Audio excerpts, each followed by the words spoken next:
Hi dears, വളരെ കാലത്തിന് ശേഷം ഇന്നൊരു വിളഞ്ഞ ചക്ക കിട്ടി കേട്ടോ. നമുക്ക് ചക്കയും കുരുവും കൂടി ഒന്ന് അരിഞ്ഞെടുക്കാം. ഇനി നമുക്കിതിലേക്ക് ആവശ്യത്തിന് ഉപ്പ് ചേർത്ത് കൊടുക്കാം. വളരെ കുറച്ച് മാത്രം വെള്ളം ഒഴിച്ചു കൊടുക്കാം.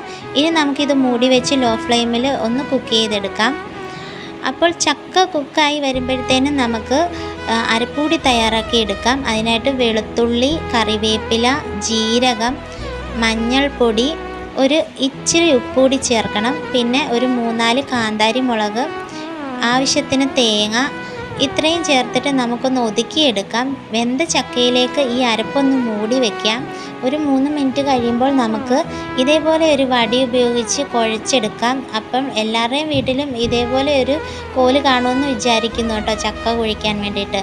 ഇനി ലാസ്റ്റ് നമുക്ക് കുറച്ച് കറിവേപ്പിലയും പച്ച വെളിച്ചെണ്ണയും തൂക്കി കൊടുത്തിട്ട് നന്നായിട്ട് കുഴച്ചെടുക്കാം.